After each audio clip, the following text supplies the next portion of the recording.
International Soccer Preview. We are Soccer Files Canada. Welcome to Series 19, looking at the groups and teams of the 2023 Asian Cup, played in January 2024.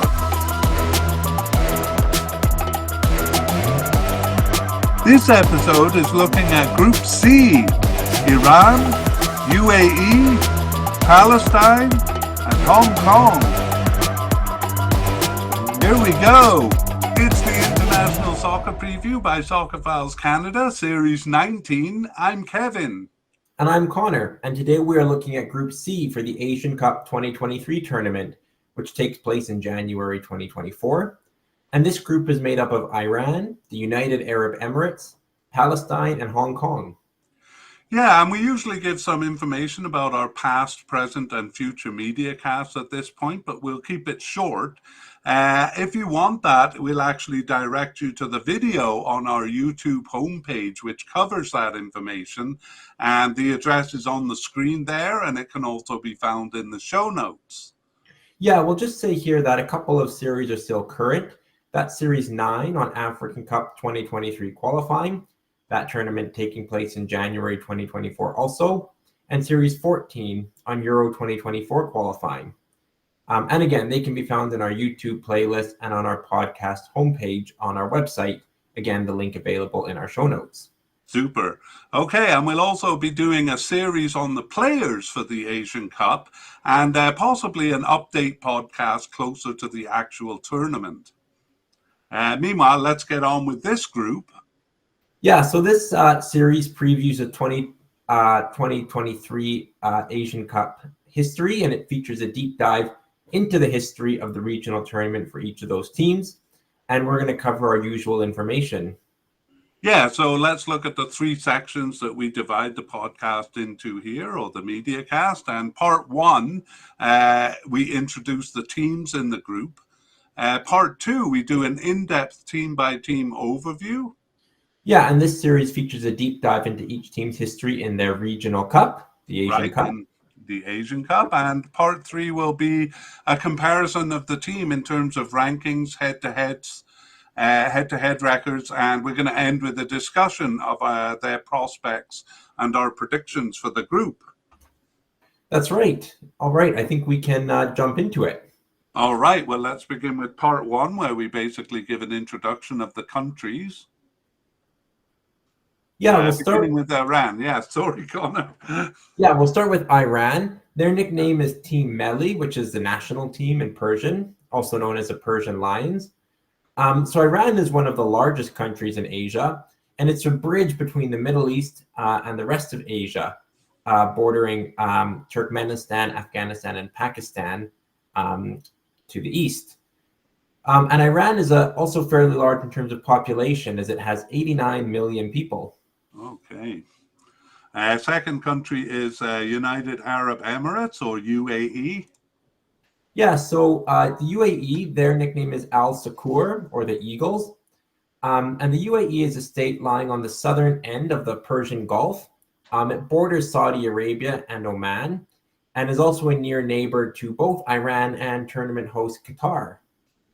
And the UAE has a population of 9.5 million people. Okay, team number three, Palestine. Yeah, Palestine, they're known as Al-Muntakhab, which is the national team in Arabic. So Palestine is a state with a complex history and disputed borders, but it comprises two main territories, the West Bank and the smaller Gaza Strip, and both of those are primarily surrounded by Israel. And those two territories give Palestine a population of 5.4 million people. All right. And last one is Hong Kong. Hong Kong, nicknamed the Dragons.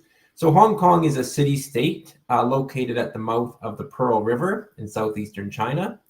And Hong Kong has 7.5 million people. And it's actually one of the most densely populated territories in the world, as all those millions of people are squeezed into just a little more than 1,000 square kilometers. Wow, and when you described Palestine, I thought that sounded pretty crowded, but Hong Kong has them beat. Let's actually just finish this section with a comparison because Connor threw out a bunch of numbers there, but we'll compare them in terms of their population size. Yeah, so by far the biggest country in terms of population is Iran. It has 89 million people. The other three countries are all below 10 million. UAE is closest to that figure at 9.5 million people. It's about 2 million people larger than Hong Kong, which has 7.5 million. And Hong Kong is about 2 million people more than Palestine, which is 5.4 million people. All right, so Iran, the biggest country by far there, and the others fairly similar. That's right. Okay, well, let's move on to part two, where we look mostly at the history of the teams. And we begin with Iran, whose first international game was in 1941. And we'll begin just with a kind of an overview of their participation and their strength. So Iran's entry into the World Cup in 1974 was surprisingly late, and it was inconsistent as they didn't enter in 1982 and then were disqualified in 1986. They've participated consistently only since 1990. They first entered qualification for the Asian Cup much earlier than that in 1960. That was the second edition of the Asian Cup. And they have participated consistently there, except for 1964 when they refused to enter the Cup, which was held in Israel. Do you want to do the next part? Yeah, so Iran's local group was the West African Football Federation, where they played amongst Middle Eastern teams. Sorry, However, that's a West Asian Football Federation. Oh, sorry. Yeah, West Asian Football Federation, where they played against Middle Eastern teams. However, in 2014, they moved to CAFA, which is the Central Asian Football Association, and that's made up mostly of countries ending in Stan. They generally dominated the local cups from 2000 until Gulf teams joined the WAF, or West Asian Football Federation, in 2009-10. And that was actually likely what prompted their move to their more eastern locality, where they won its first tournament that was held in 2023. That's right. Now, in terms of strength, Iran is a top-tier team in Asia, reaching the World Cup in 5 of the last 7 editions. At the global level, they're not so strong, having never passed the group stage. However, they almost always pass the group stage of the Asian Cup, and they have won the title, which we'll detail when we get into the Asian Cup history. Let's move on to kind of a bit of a closer look at their World Cup history. Right. So Iran joined the World Cup stage long after the Asian Cup, their first entry in 1974 coming after they had won their second Asian Cup title. Despite this, they did not qualify in 1974, but did in 1978, where they earned a 1-1 draw with Scotland. It proved to be enough. Iran withdrew in 1982 and were disqualified in 1986 for refusing a FIFA ruling to play their home games on neutral ground. From 1990, they participated consistently but did not show the strength they continued to show in Asian Cup play. For the most part, it was an inverse relationship, reaching 2 more cups in 1998 and 2006, while reaching only the quarterfinals of the subsequent Asian Cups. In both cases, Iran lost 2 of their games that's at the World Cup finals, and their journey ended at the group stage. From 2014, they reached the World Cup every time, again losing 2 games and finishing below an advancing spot. 2018 was their closest brush with passing the group stage, finishing just a point behind the 2 advancing teams. Right, I think that was Spain and Portugal there. Okay, well, we're not focused so much on the World Cup this time, but the Regional Cup. So we'll begin with an overview of the Regional Cup before doing the deep dive. Iran struggled in the early Asian Cups, not participating in the first edition in 1956, failing to qualify in 1960, and then withdrawing in 1964. Since 1968, though, they have reached every cup, and only once in 1992 did they fail to pass the group stage. Indeed, they ruled the Asian Cup from 1968 to 76, winning 3 times in a row. However, they have not reached the final since 1976, despite taking third place regularly. From 2007 to 15, they were stopped at the quarterfinal stage 3 times in a row, but in 2019 they reached the semi-final, which is more commensurate with their World Cup record.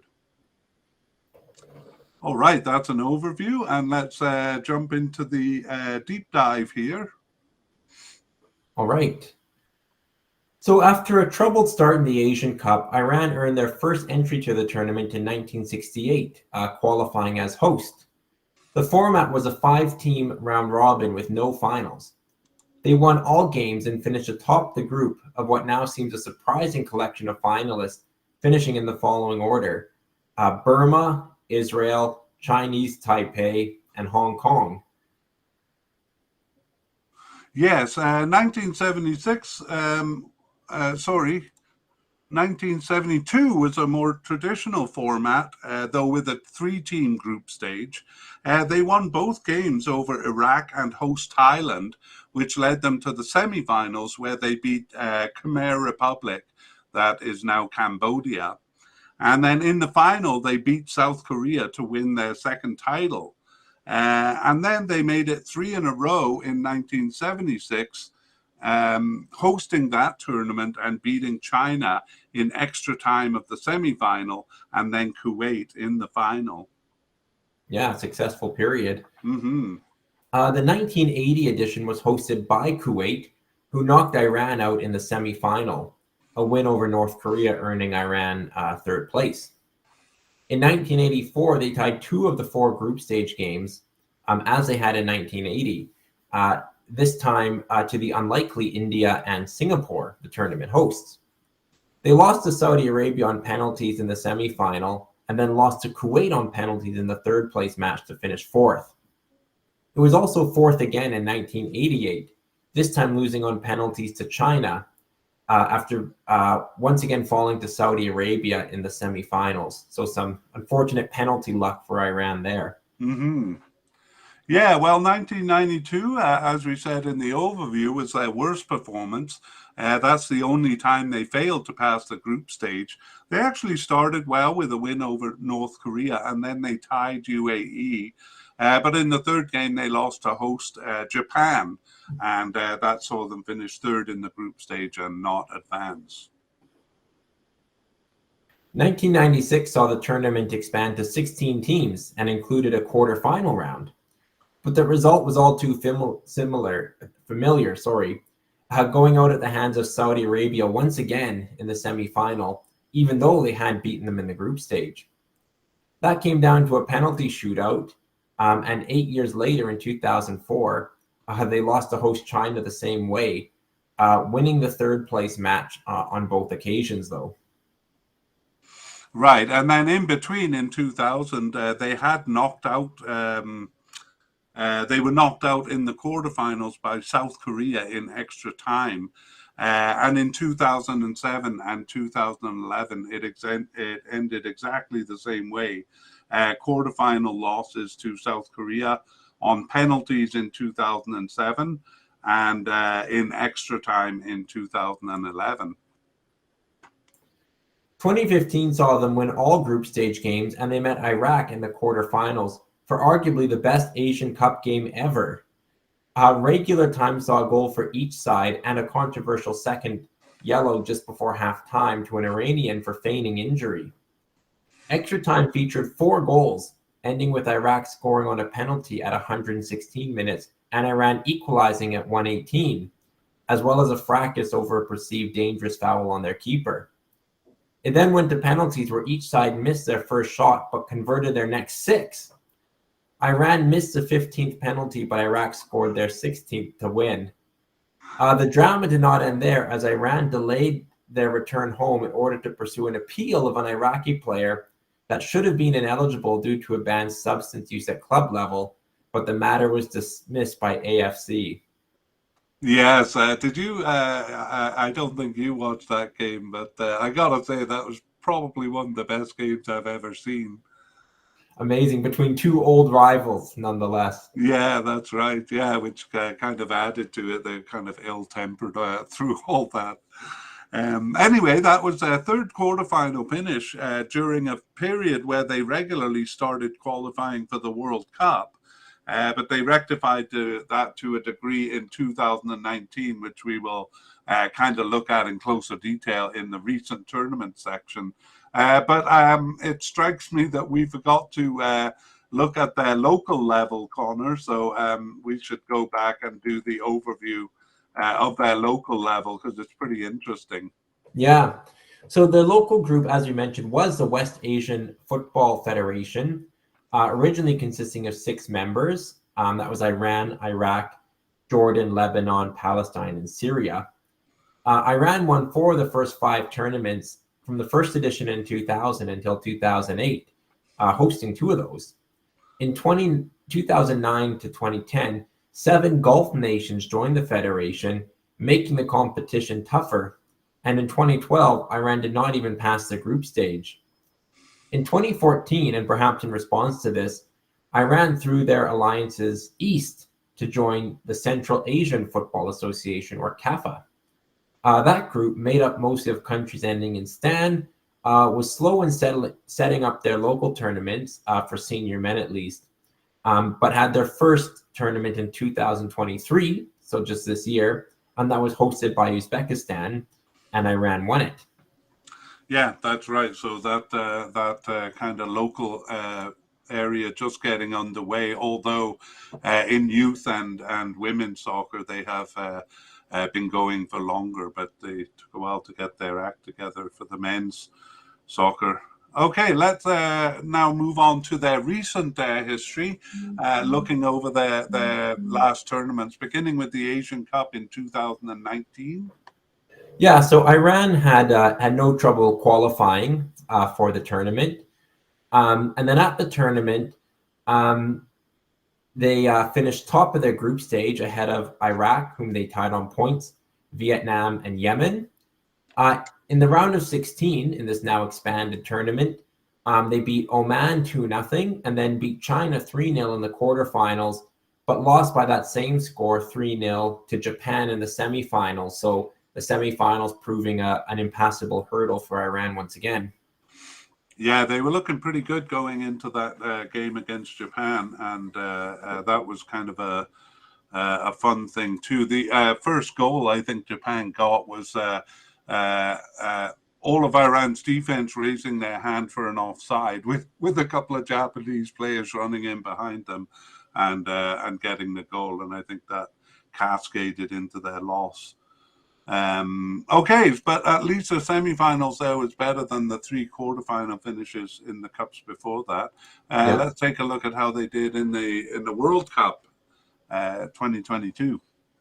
Yeah, so Iran had a consistent enough performance. They finished first in the round 2 group stage, not participating in the preliminary round, losing to Iraq and Bahrain away, but otherwise winning all games.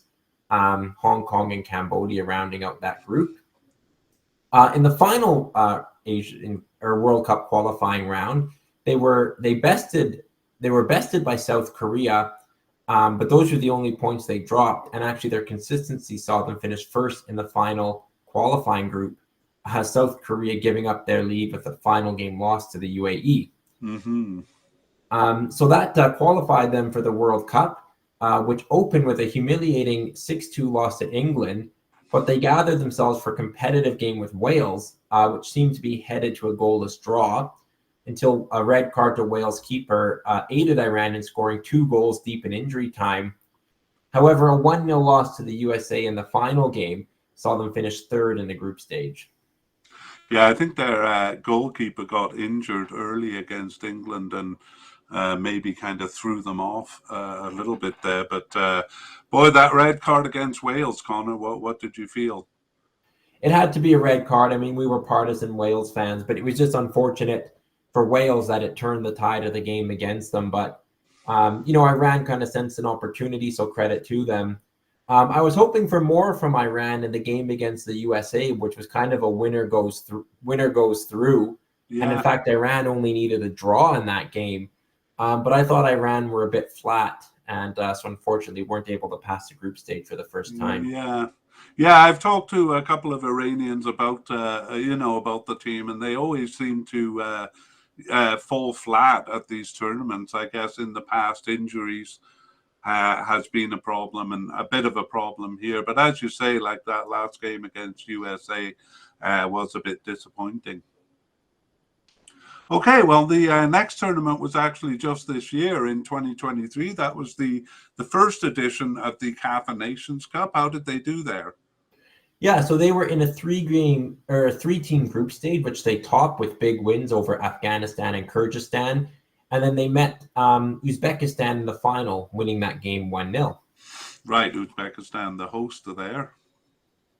And the last thing we look at is their qualifying for this tournament. And I guess we don't need to say much about it because it's the same as 2022 World Cup qualifying, hey? That's right. By virtue of topping their group, they moved to the last round of World Cup qualifying and qualified automatically for this tournament, finishing ahead of Iraq, Bahrain, Hong Kong, who they meet here, and Cambodia. Yeah, so kind of a clever arrangement of things in Asia. While Iran went on to play the final round of World Cup qualifying, those teams that didn't finish in the top two here went on to a further round for Asian Cup qualifying. So it's quite cleverly orchestrated. Yeah, that's right. Okay, well, we were going to do a section on players to kind of round out this group, but we decided it would make the media cast too long, and maybe players was a bit off topic as well, taking away from the focus on teams. So stay tuned because we are going to do a series on the players, and also we just might move this section to an update podcast shortly before the tournament. This is more intended to be an overview of the players, but we're actually cutting it from this version. But as we say, we may include it later on. Meanwhile, we move on to UAE, Connor. Yes, UAE, our second team. So yeah, we'll talk about their participation and strength first. So the UAE first entered the World Cup in 1978, but withdrew and then didn't return until 1986, from which time they participated consistently. However, they've entered the Asian Cup consistently from their first entry in 1980. Yes, now their local chapter is the West Asian Football Federation, or WAF. And although that group began having tournaments in 2000, UAE and other Gulf nations didn't join until 2009 and 10, as we saw when we looked at Iran. UAE is alone among the Middle Eastern nations in eschewing the WAF tournament. They don't participate in it. And they've also ignored most Arab Cups until that competition grew in stature in 2021. They do, however, participate in the long-standing Gulf Cup of Nations, entering all but the first of its 25 editions there. So we'll take a bit of a closer look at that later. But how about UAE in terms of strength, Connor? Well, UAE is really a second-tier team in Asia with some inconsistency within that range. They have reached one World Cup and been involved in two playoffs beyond the final round. However, they reach the final round only about half of the time. So that is consistent with their Asian Cup record, where they almost always reach the cup, but are generally knocked out at the group stage. They have had two periods where they passed the group stage twice in a row, and when they have always reached the final four. Second place, however, is their best finish, and that was a result aided by hosting. Okay, well, let's go to an overview of their World Cup history. So Connor mentioned that they had reached the World Cup once. That was in 1990, actually just their second entry into the competition, not counting a withdrawal in 1978. Once at the World Cup, though, they predictably lost all games. Their next closest pass was reaching the AFC playoff in 2002. that was a more lenient year for Asian teams because South Korea and Japan qualified automatically as co-hosts, so that made the field a bit easier. Otherwise, UAE reached the final round of qualification a bit more than half the time, though they are somewhat out of their depth in the final round there. In 2010, they earned only a single draw, and in 2018, a single win. In between, in 2014, they didn't even reach the final round. However, 2018 was better, and in 2022, they once again advanced beyond the final round to reach the regional playoff. Yeah. I'll overview now the Asian Cup. So UAE have reached the Asian Cup every time since their first entry in 1980, except for 2000, when they fell to Uzbekistan, despite hosting the qualifying tournament. Until 2015, however, they only passed the group stage twice. That was 2 consecutive tournaments in a strong period in the early 90s when they had reached the World Cup. They finished 4th in 92 and 2nd in 1996 when they hosted. From 2004 to 2011, they lost 2 of their 3 games in every group stage, looking quite weak. Despite the poor showing in the 2014 World Cup qualification, the 2015 Asian Cup saw a strong performance where they passed the group stage for the first time since 1996 and eventually finished 4th. 2019 was also good, and we'll talk about that a bit later on.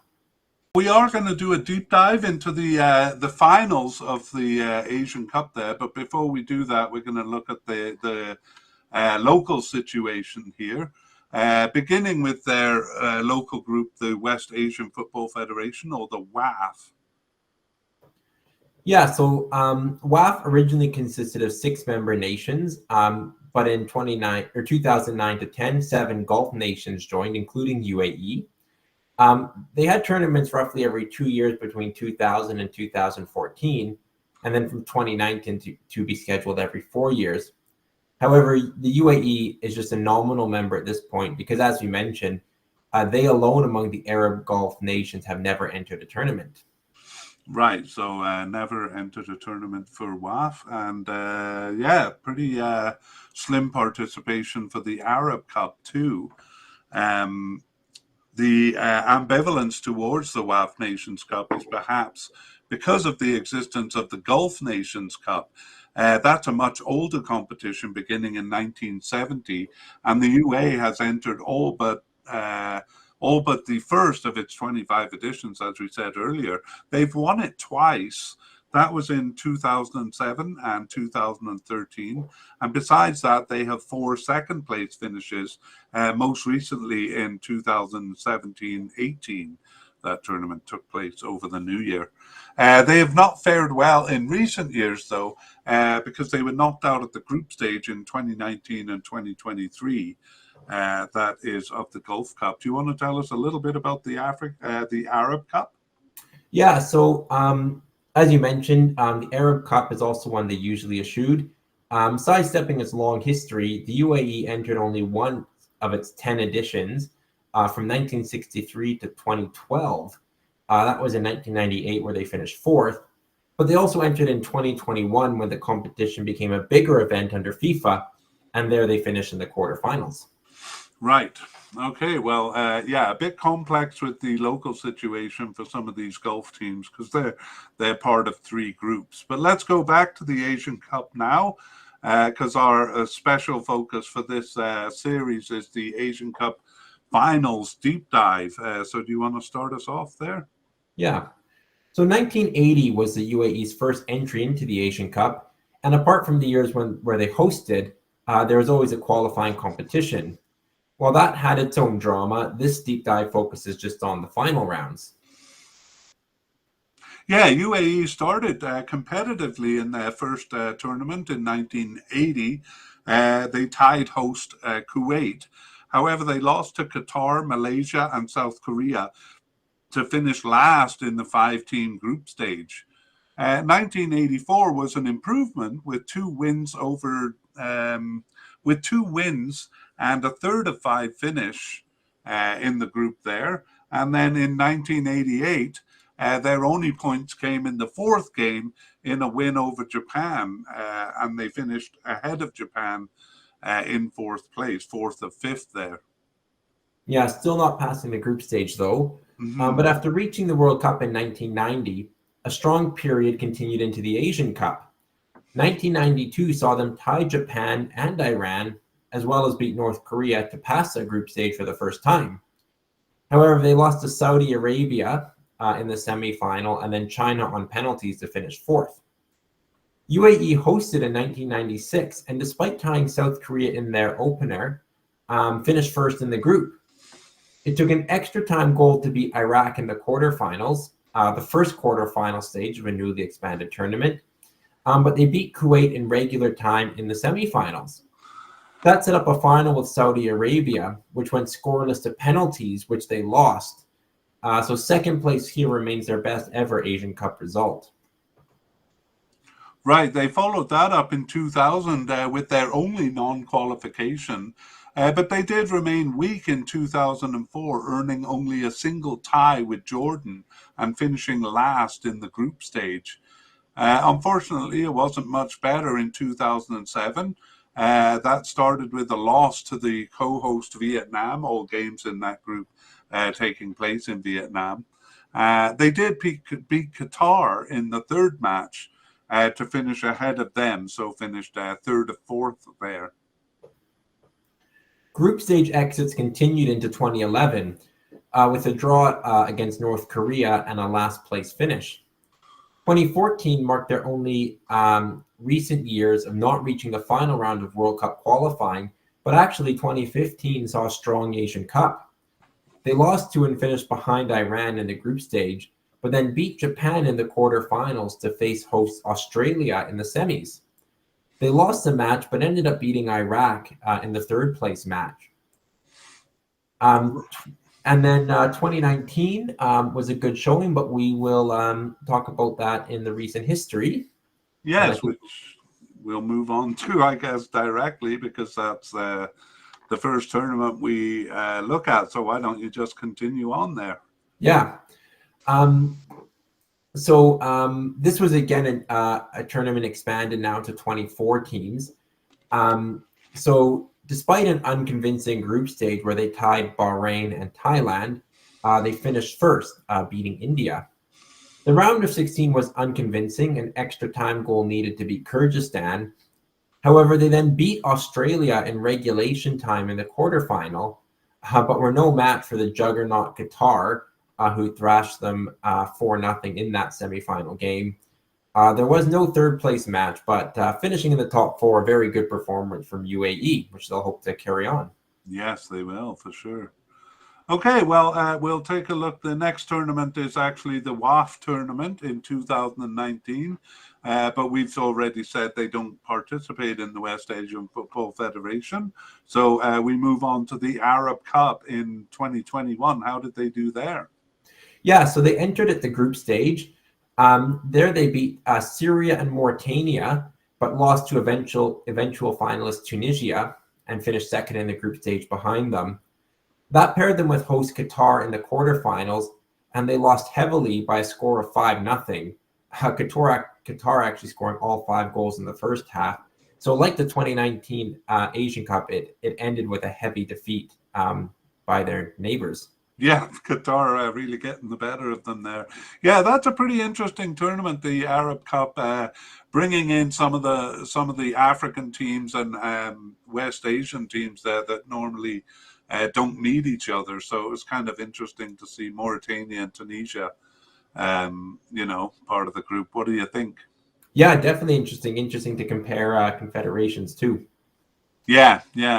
Okay, well, the last major tournament they've completed is World Cup 2022 qualification.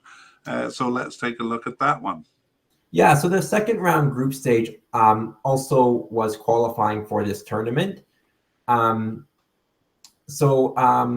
UAE lost in Thailand and Vietnam, but otherwise won all games to finish first in the group, just a point ahead of Vietnam. This included wins in both games over a well-performing Malaysia and then a weak Indonesia, so all their games taking place in the Far East. So that qualified them for the final round of World Cup qualifying, They actually got off to a winless start in their first 5 matches, but they rallied in the second half of qualifying, including a win at home to spoil South Korea's first place bid. Despite being bested by Iraq, the UAE recovered to finish ahead of them and finished third in the group stage. That was enough to get them through to the regional playoff, where they lost to Australia. I guess that was kind of a semi-final of sorts, and not advancing beyond that. Yeah, Australia went on to the intercontinental playoff there, and I think they beat Peru to reach the World Cup. But again, a pretty decent performance in a difficult final round group stage. Yeah, I mean, they did finish 11 points, like half the points of second place South Korea. But, I think Iraq and Syria are pretty good competition. So coming ahead of those two was a good performance, I think. Yeah. All right, and I guess we don't really need... Oh, hang on, there is one more tournament. That's the Gulf Cup of Nations in 2023. Yeah, where they're regular participants. So they were in a 14 group stage. They lost to Bahrain and Kuwait and managed only a draw with Qatar, and they finished last in the group stage with just a single point from their 3 games. Yeah, so not a great note. This actually took place after qualifying for the Asian Cup, which we're going to look at right away. So it's the kind of note that they're coming into the Cup on.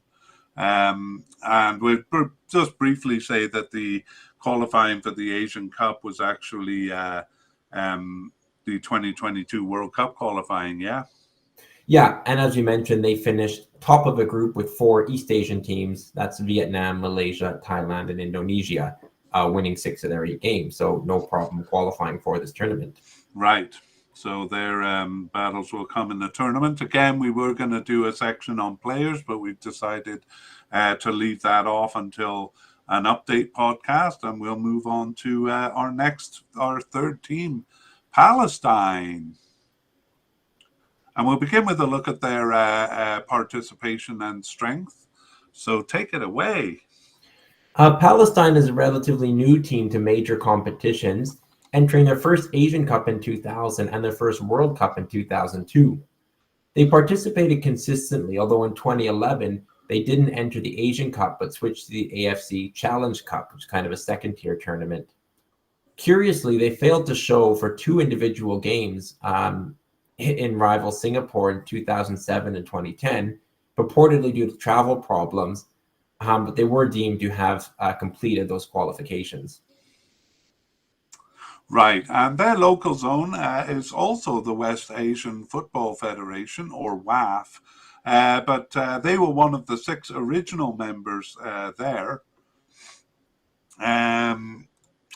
We'll give a bit more detail on that. Also want to say that they've also taken part in the Arab Cup, but they're not part of the Gulf Cup group, so they don't participate in the Gulf Cup of Nations. Yeah. In terms of strength, Palestine is a 3rd-tier team in the Asian region. They've never reached the final round of World Cup qualifying. They also never reached the Asian Cup in their early years, and in 2011 dropped to the AFC Challenge Cup, which is a competition for weak teams in the region.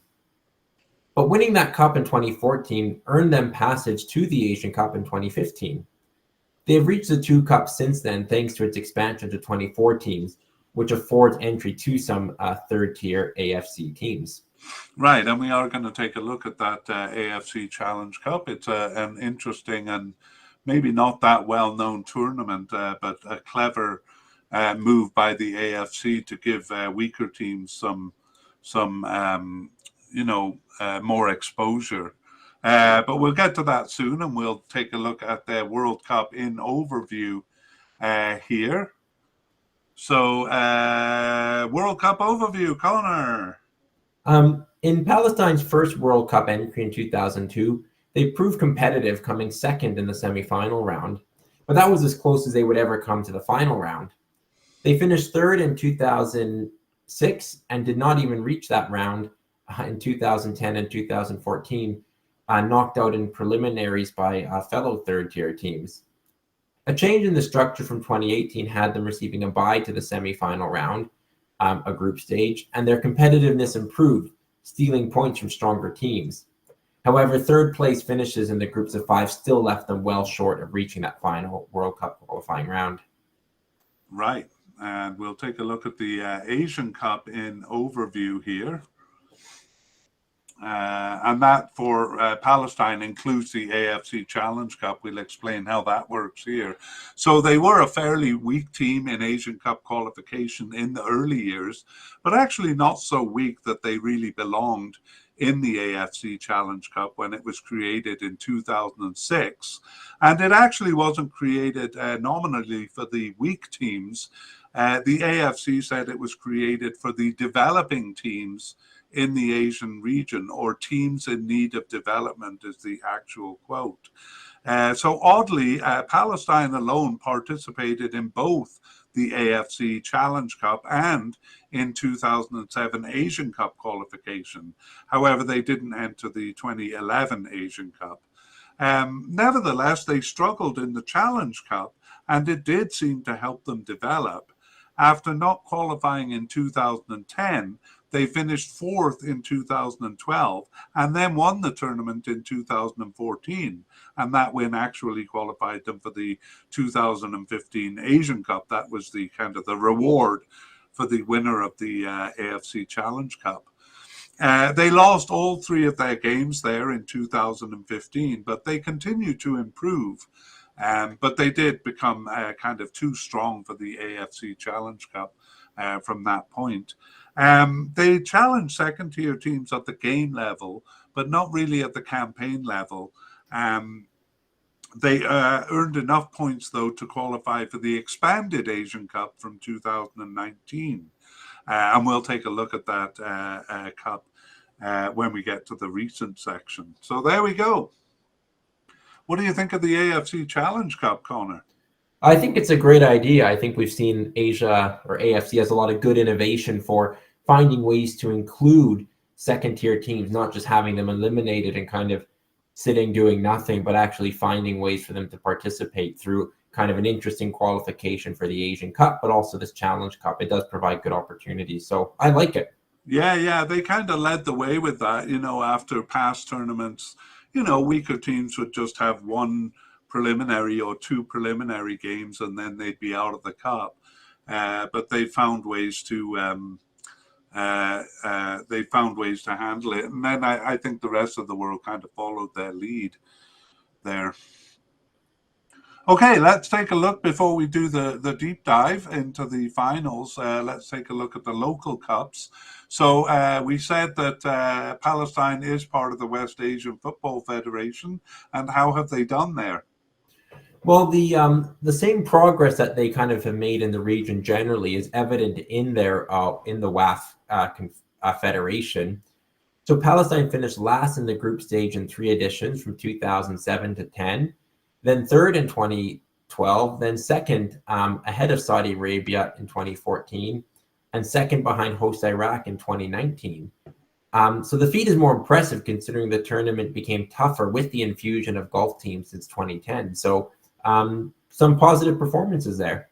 Yeah, on the surface, it looks like, they've just been knocked out in the first round in every game. But when you dig down into it at the game level, they're definitely showing progress. It just hasn't really shown at the campaign level yet. Yeah, those second. Oh, I was just going to say those second place finishes coming in terms of the group stage and not the tournament overall. Oh yeah, sorry. Yeah, they have been knocked out of the group stage every time, but kind of finishing higher in the table every time. And actually, it's pretty much the same with the Arab Cup. Do you want to take us through that? Yeah, so Palestine have actually been fairly consistent participants in the on-again, off-again Arab Cup. Of the 10 editions since 1963, they participated in 6 of them, though falling at the group stage every time, so same as WAF. The competition became more significant in 2021 when it was adopted by FIFA and also brought in some of those African teams. Yeah. Palestine finished last in a tough group, though, losing to Morocco and Jordan. and then doing well to earn a draw with Saudi Arabia. Yeah, that is a tough group. Morocco finishing fourth in the World Cup shortly after. All right, now it's time for our deep dive, and we saw that they haven't reached the finals of the Asian Cup a lot, but we are going to look at how they did in the Challenge Cup.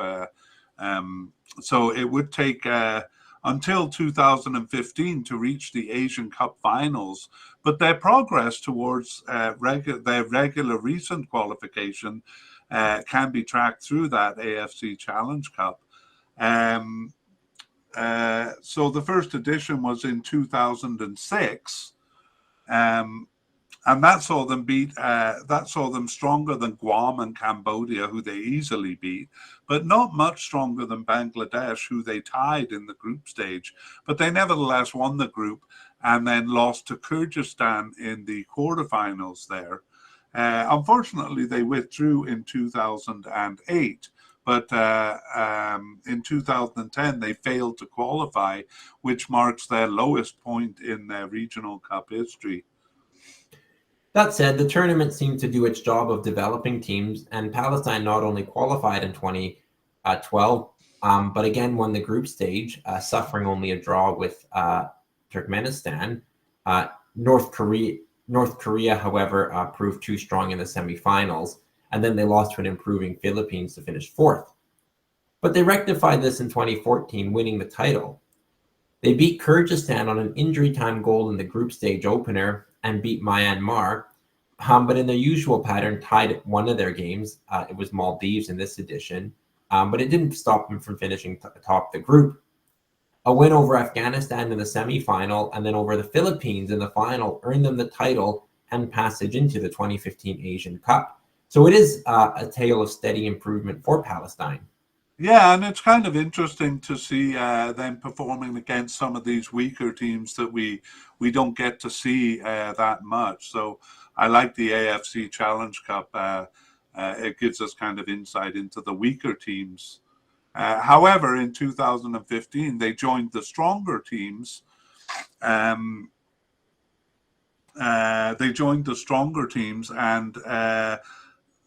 sorry, I'm a bit lost in my script here.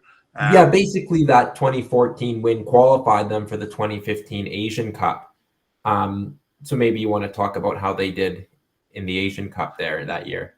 Yeah, well, they ironically kind of proved a little too strong for the AFC Challenge Cup, but still too weak really for the Asian Cup. So they didn't win any of their games, losing to Japan, Iraq, and Jordan, and finishing last in the group.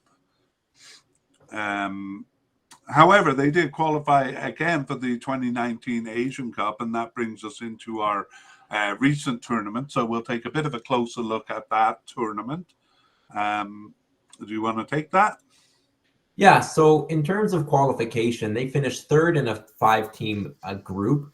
So that means they didn't qualify directly for the Asian Cup, but were sent to kind of a second group stage.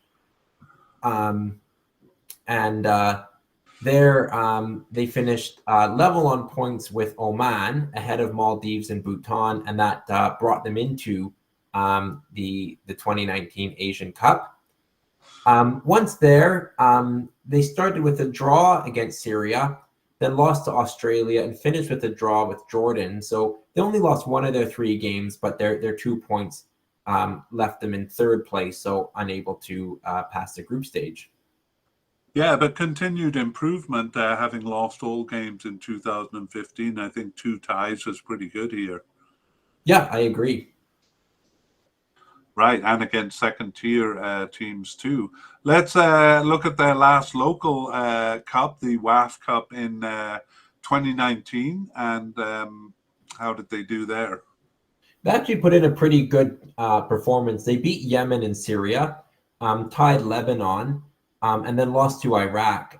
So they finished second in the group stage. That wasn't enough to advance. Only the group winner did, as there's only a final. But second out of 5 is a decent performance. Yeah, Syria is usually a bit of a stronger team than that. They finished bottom of the table, so they benefited by that. But yes, I would say a fairly consistent performance there. Moving on to the Arab Cup in 2021. Yeah, Palestine had to play a qualifier against Comoros, but they ended up winning that 5-1. So I had no problem getting into the group stage of the Arab Cup. But there, the competition proved too strong. Losses to Morocco and Jordan, but a tie with Saudi Arabia, as we touched on. Saw them get a single point, but finished bottom of the group. Yeah, a tie with Saudi Arabia is pretty good. Okay, and finally we look at World Cup 2022. Yeah. How did they do there? Yeah. So Palestine entered in the round 2 group stage, but they finished middle of the pack, third of 5, well behind Saudi Arabia, and also decently behind Uzbekistan, but ahead of Singapore and Yemen. They actually lost all games on the road, but won 3 and tied 1 of their 4 games at home, including a tie with Saudi Arabia. So, performing well at home, but not enough to carry them through. Yes, all right. And the Gulf Cup of Nations 2023, just a reminder that they're not part of the Gulf Cup countries there. So that leaves us with the Asian Cup 2023 qualification. And we just saw that they finished third in 2022 World Cup qualifying. That was round 2 of 3 for the Asian Cup. So they went on to round 3 of 3 there. Yeah, that was a group stage, which excluded the teams that were playing in the final round of World Cup qualifying. And there they topped the group with Philippines, Mongolia, and Yemen, winning all 3 of their games. So pretty good performances seeing them into this tournament. Yeah, I got to say that was a fairly easy group there. Yeah, but 3 tournaments in a row now for Palestine.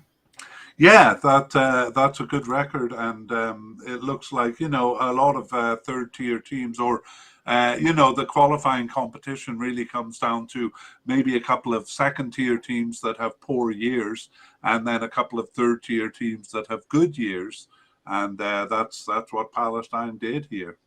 Yeah. Okay, well, we will save our discussion of their players for another time. And we'll move on to our 4th team, Hong Kong, and begin with a look at their overall participation and strength. Hong Kong is a senior Asian team, having participated in the World Cup from 1974 and the Asian Cup from its very beginning in 1956, completing qualification without fail. Right, so that's pretty straightforward. Their regional group is one that we haven't looked at here, the East Asian Football Federation, and that consists of 10 countries. We won't name them all, but in terms of strength, they compete with North Korea as the 4th strongest country in the group. The others are China, South Korea, and Japan, and it's only a 4-team tournament, so sometimes they make it and sometimes North Korea make it as the 4th team. But Hong Kong really is out of their depth if they do make it to the tournament. Yeah. In terms of strength, Hong Kong is really a 3rd-tier team in the Asian region. They've never come close to reaching the World Cup, and only once in 1978 did they reach the final round of qualifying. They have a stronger history in the Asian Cup, which really takes advantage of their long history in it. The lack of competition in the early years saw them reaching 3 of the first 4 cups. They, in fact, hosted the first edition in 1956, which yielded their best result, a 3rd-place finish. Since 1968, though, they have failed to qualify for the Asian Cup. All right, and we'll take a look at the World Cup and the Asian Cup in a bit closer. A bit of a closer look is what I'm trying to spit out here. And we begin with the World Cup. Yeah, in the early years of World Cup qualification, they passed the initial rounds, but increasingly they became unable to do so and were struggling even with the weakest teams in Asia. The exception was a period between 1978 and 86. In 1978, Hong Kong finished first in a group above 4 of the best Southeast Asian teams to reach the final round of qualification. That would prove the only time in their history to reach the final round, but they lost all their games once there. Though they went on to lose all their games in the final round, as I mentioned, there was an ongoing rivalry with China, and they lost on penalties to China in 1982 in qualifying, but avenged in 1986 by knocking China out in the first round. After that, though, Hong Kong finished near the bottom of the semifinal qualifying groups until 2006, while in 2010 and 2014, they didn't even reach the semifinal round. In 2018, they came reasonably close to reaching the final round, finishing third in the semifinal round group, just 3 points behind second place China, who they tied twice. 1978, though, as I said, remains the only time they have reached the final round of World Cup qualifying. All right. Well, that is World Cup, but our focus here is a little bit more on Asian Cup. So, in that early history, as Connor mentioned, the tournament seemed quite impressive, and they qualified for 3 of the first 4 tournaments. However, the final results, that is finishes between 3rd and 5th place, are a bit flattering because they never actually won a game in the tournament. Qualifying for the tournament was impressive, though, and they do hold the honor of hosting the first edition. But competition grew stiffer over the years, and after 1968, they never qualified again. Hosting the Asian Cup in 1956 afforded them their best result, which was a 3rd place finish. But as we'll see, it's not as impressive as it looks. They came close in 1976 and in 1980, losing a penalty shootout at the last step of qualification, but they grew ever further from the Cup after that, sometimes mildly competitive and sometimes weak in qualifying. In 2007, for example, they twice tied second place Uzbekistan to finish behind them, but in 2011, they only managed a single draw with Yemen.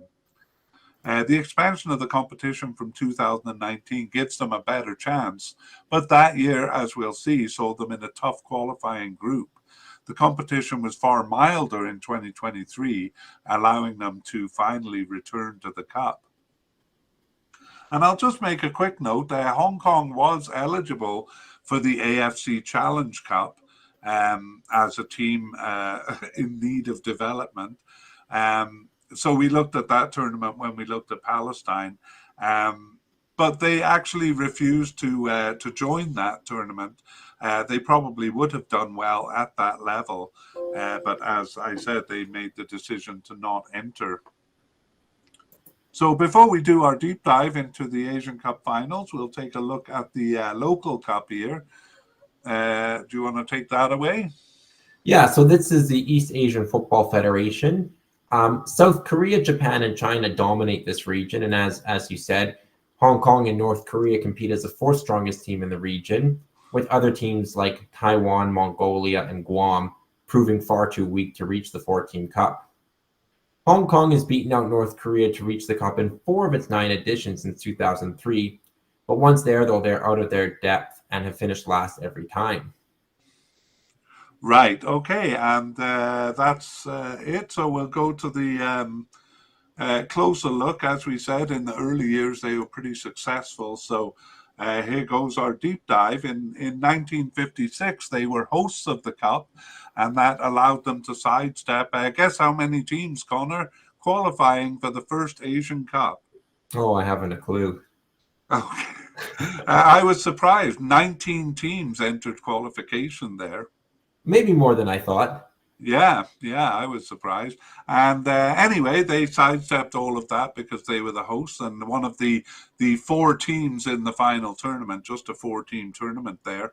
They lost their opener to Israel, but they did tie South Korea and South Vietnam to take 3rd place, and that would stand as their best result in the Asian Cup. Yeah, Hong Kong didn't qualify in 1960, but they did so in 1964. There they lost all games to Israel, South Korea, and India. The result as in 1956, based on their final standing in the group, 4th of 4.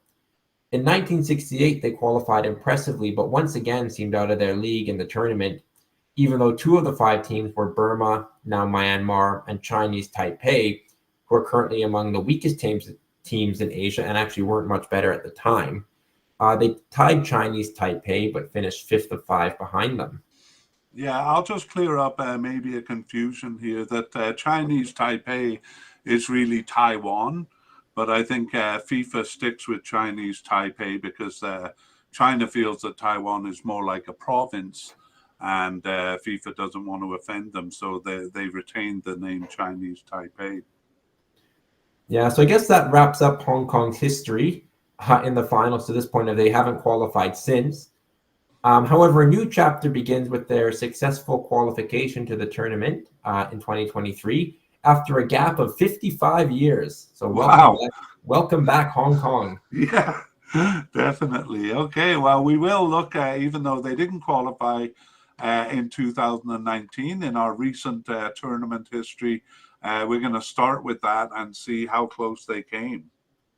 Yeah, so they joined in round 2, which was a 5-team group stage.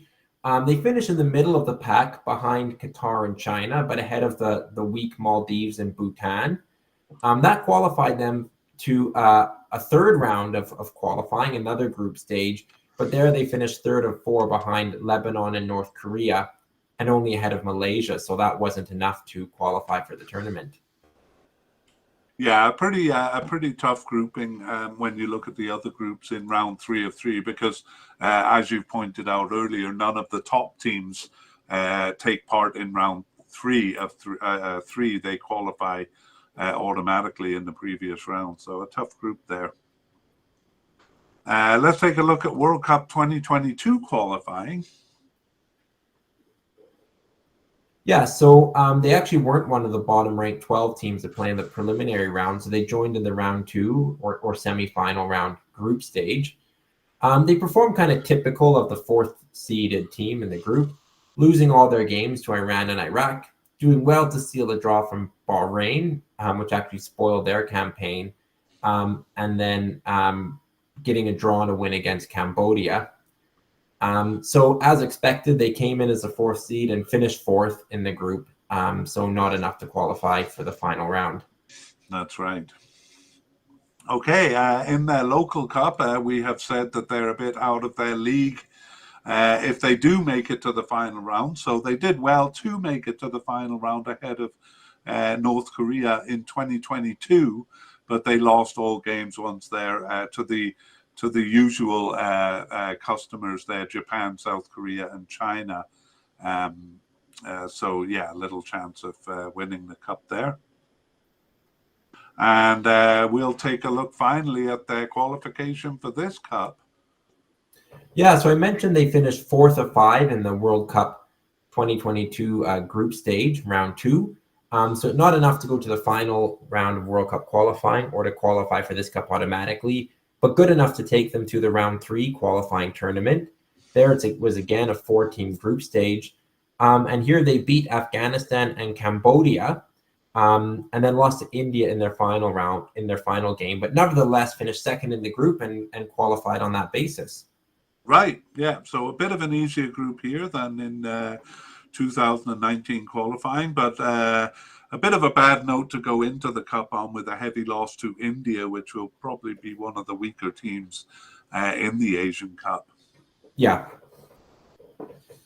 Okay, and again, we will forestall our look at their players until a future podcast.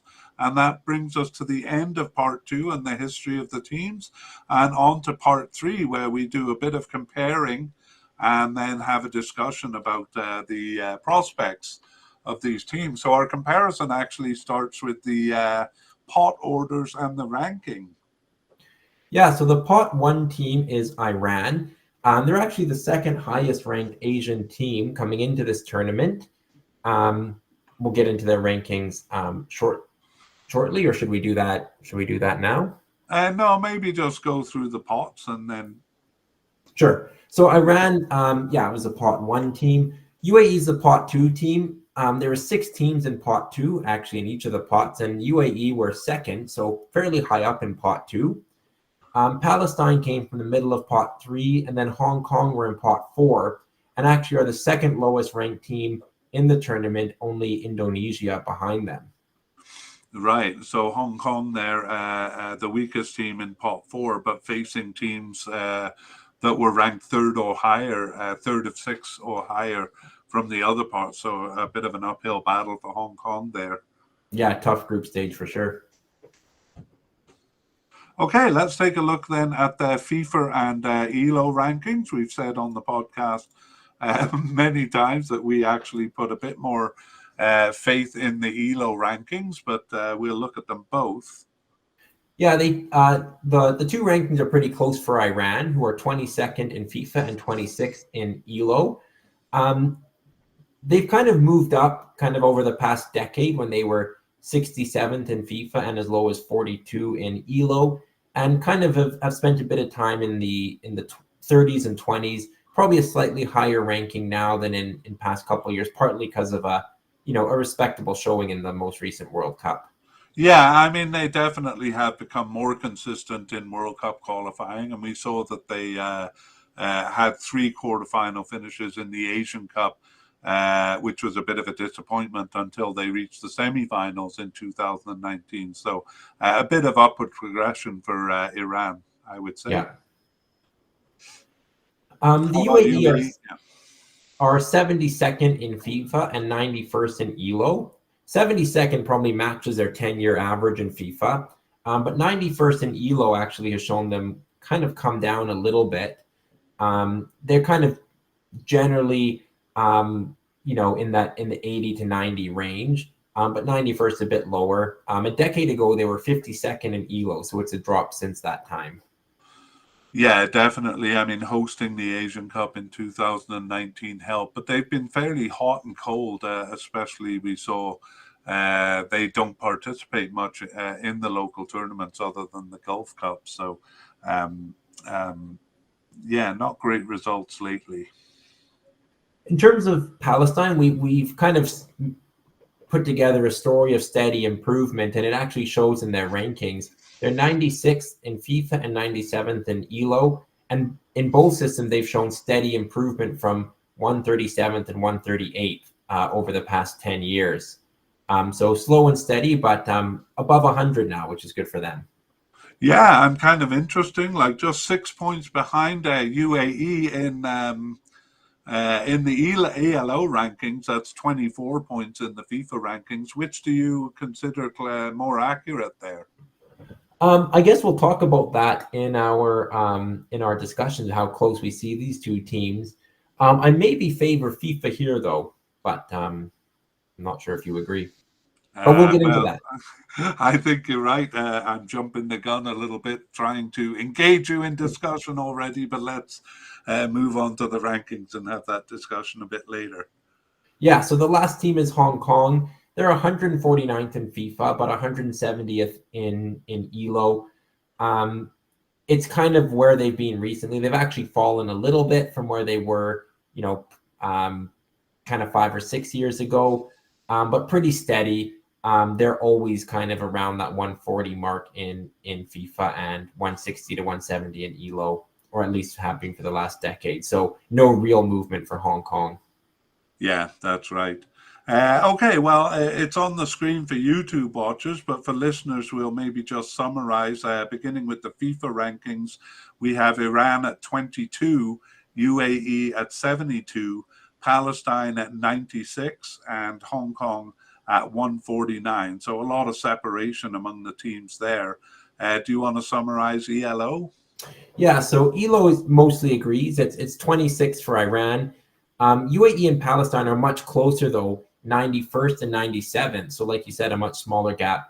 And then actually Hong Kong, although they're the consensus fourth team, are quite a bit lower in ELO, 170th. So that's a lot of points behind the pot 3 Palestine. Right. Well, let's see if these are kind of consistent with the head-to-head rankings. So let's begin with Iran and UAE, and maybe if you just give the general record, and I'll add any details that seem pertinent. Yeah, and I'll just mention that this includes only Asian Cup and World Cup records. That's qualifying in tournaments, not kind of the varied regional cups. Right. But Iran has a record of 10 wins, 3 draws, and no losses to the UAE. Yeah, that's right. Their most significant meeting was in 2002 World Cup qualifying, where they met in the regional playoff. There, Iran won both games, so left, and so they progressed to the intercontinental playoff there. The two ties or two of the three ties were in 2010 World Cup qualifying, where they met in the semi-final and in the final round there. And their most recent meeting in 2022 saw Iran winning twice, both legs. And an interesting data point here, Connor, UAE has only ever scored one goal over these 13 games against Iran. Wow, they will certainly have to do better than that Yeah. this time. Okay, what's next? Next, we have Iran versus Hong Kong. And the gulf in ranking shows here Iran have 6 wins from 6 matches against Hong Kong. Yeah, not much to go on here. I mean, the 1968 Asian Cup finals there was their first meeting, and we saw that Hong Kong was a bit stronger back then. Since 1988, though, they've only met once, and that was in 2022 World Cup qualifying, where Iran won both legs, although not by huge margins. It was 2-0 and 3-1. Mm-hmm. Next, we have Iran versus Palestine. They've actually never met in those tournaments, so this will kick off this will be their first meeting between those two sides. But then UAE versus Hong Kong, they've only met twice, 2-0, or both games, going to UAE. Yeah, and those games were in 2015 Asian Cup qualifying, so fairly recent, but UAE won both games, but I think UAE was a bit stronger then than they are now. I would be surprised to see UAE winning maybe 4-0 this time around. Yeah, like they won both games in 2015. Yeah. UAE versus Palestine, they only have 2 matches, a win and a draw for UAE, so that gives them the winning record.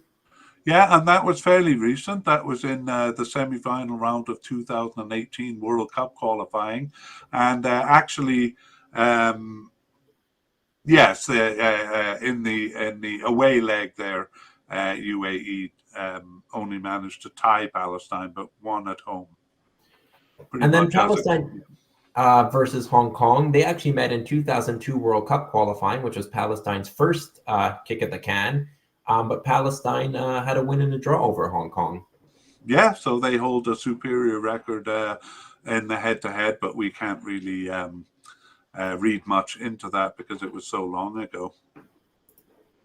All right, well, we move on to no, just a quick word on odds. We often talk about odds not to promote betting here, but just to see how the odds makers are viewing the tournament. But we'll have to save that to our update podcast, as I have scoured sites looking for odds, but there don't seem to be any available yet. But I am always curious to see what they make of things.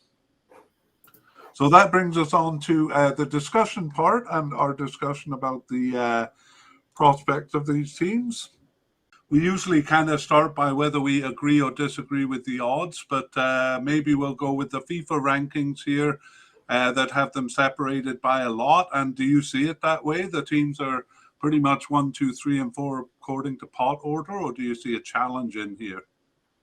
I probably mostly agree with the pot order. I do think Iran are the strongest team here. I don't really see them being threatened for first place. And I do see Hong Kong, this is their first appearance in 55 years. I don't see them really challenging kind of any of the top 3, certainly at the group level. Palestine and UAE, we mentioned that they're close in ELO, a little bit further in FIFA. I already said I kind of maybe agree with FIFA a little bit more. I think there's some room between second and third. I think, Palestine, an improving team, are capable of a surprise. But UAE also had a pretty good tournament recently. So, kind of tough to say, but what do you say in in terms of the FIFA rankings. Yeah, I really think it'll finish by pot order here. I don't see. Um, I don't agree with the ELO that Palestine is as close to UAE as they are. I do see, UAE maybe lapsing to the point of giving up a tie, but I think that's as much as they would give up. They didn't have a good Gulf Cup of Nations there. They lost to Bahrain and Kuwait. And I'm just looking at the Arab Cup here, where I guess they weren't bad, but they didn't impress either. So I do see a bit of shudder in the UAE, but I really just see them giving up a tie. Iran, on the other hand, I would be really surprised if they tied any of these teams, because they've improved in the sense of consistency over the past, 10 years, really. And I don't think they'll give up a point. Yeah. So do you see any change in the pot order likely, or where do you see that likeliest, perhaps? I kind of came into the tournament thinking Hong Kong might challenge Palestine, but we actually skipped the sections in the podcast on recent fixtures, and Hong Kong haven't played many, and we skipped the section on players too. So a lot of their veterans didn't seem to be playing in recent games, so it made me a bit skeptical about Hong Kong. They have improved. I guess you could say they've improved. They were a bit unlucky in their grouping in 2019. So I put their failure to qualify down to that more than I do to any improvement in form for 2023. But when I looked at the players and the recent form, I became a bit skeptical whether Hong Kong could actually challenge even Palestine. I think they would do great, really, just to get a draw or even respectable score lines in their losses here, but not enough really to challenge even for third place. Yeah, almost all of Hong Kong's players play domestically. It's actually a similar story for UAE, but the Hong Kong league is not that strong. So, I agree. I think Hong Kong a point is probably unlikely, partly because of Palestine's recent improvement.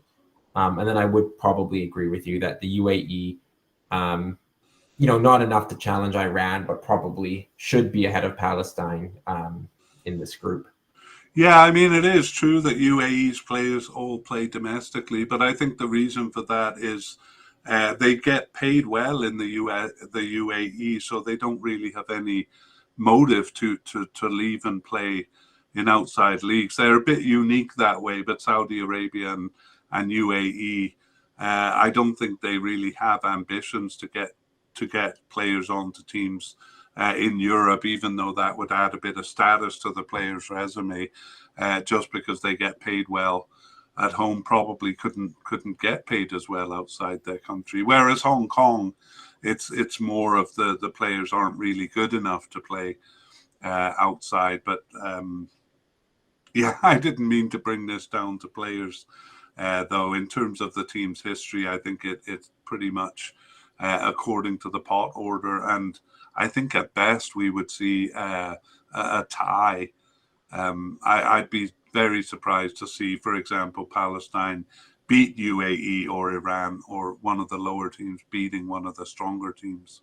Yeah, so a 9-6-3-0 points total you think is kind of a likely outcome? Yeah, I mean there is room. I'm always down for a bit of an upset. I just don't see it in this group. But I mean, it would be fun to see Hong Kong, challenge for second place. I would love it, but I don't see it in the history that we've talked about, or in the players that I've looked at too. Yeah. Iran are ranked second among Asian teams. Do you see them having a chance of winning the entire tournament? Oh, that's a good question to bring into it, because honestly, I'm trying to stretch out the discussion here because I feel that there's not that much to talk about. But that is a more interesting question. And I think Iran would disappointing to finish in the quarterfinals for three tournaments in a row before 2019. Semi-final is certainly, kind of a more apt finish for them, but I think they're capable of winning the whole thing. How about you?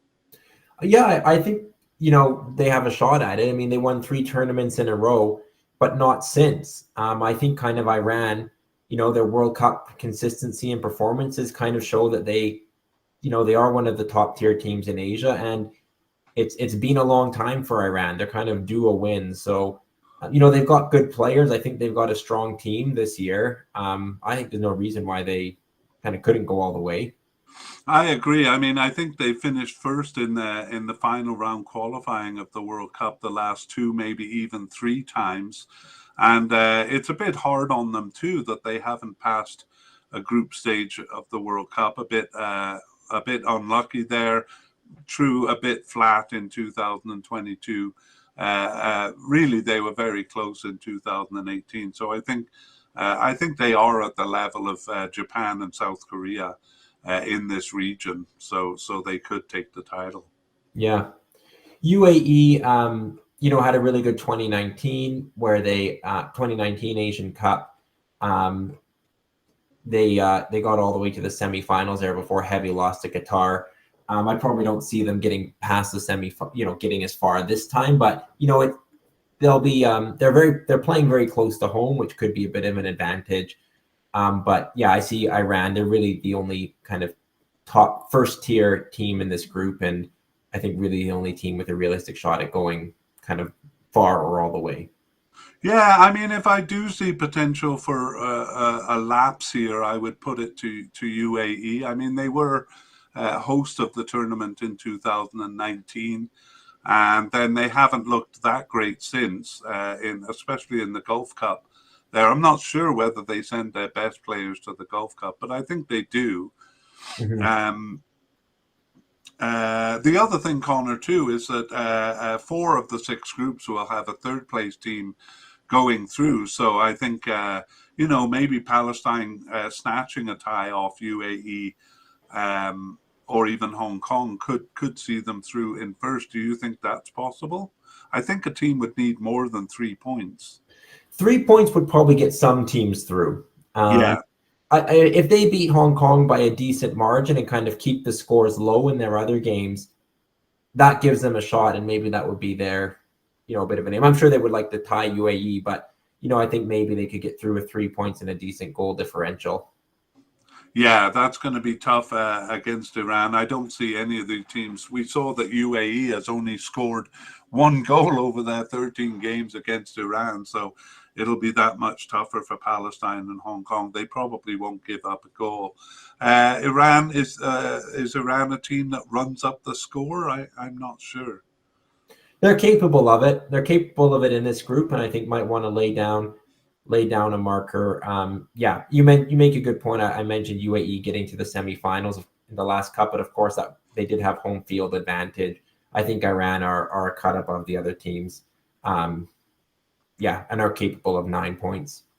Yeah, I think Iran did run up the score in I think it was 2002 qualifying. They had some like 31-0 or something over very weak teams. But I think I'm right in saying that. I'm not dead sure. But I think generally, actually, they're not a team that really runs up the score.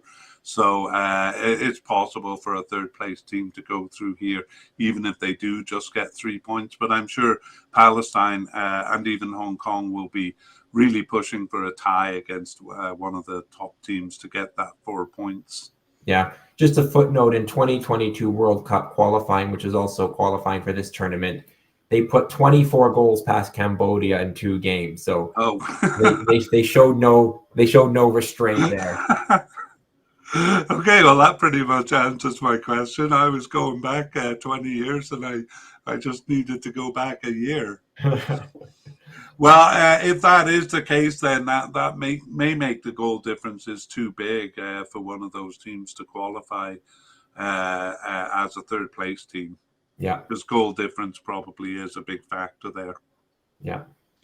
Okay, well, I'm tired of your equivocating, and so I want you to lay it out flat. How is this group going to end? Well, I think we're in agreement here that it'll stick with pot order. We see a clear division between each of the teams. So I say Iran, UAE, Palestine, Hong Kong. Yeah, I wish there was a bit more to discuss about the. I think we stretched it out as much as we could, but Yeah, that's the pot order I see too. Hopefully, some of the other groups will give a little bit more to argue about. that's right. Okay, well, that's it for Group C. So you see our links on the bottom, and check the show notes if you're listening to the podcast, because we have a lot of information that we put in there that will lead you to other things. And meanwhile, Connor, we'll see you for Group D. See you then. We originally planned to tag on our past, present, and future plans for the media cast, but we have instead decided to put a link to that 10-minute video in the show notes.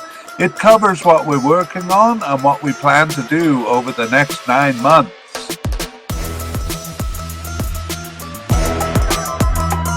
We'd like to thank Naver Abachan and Pictabay for the wonderful music you hear in this media cast.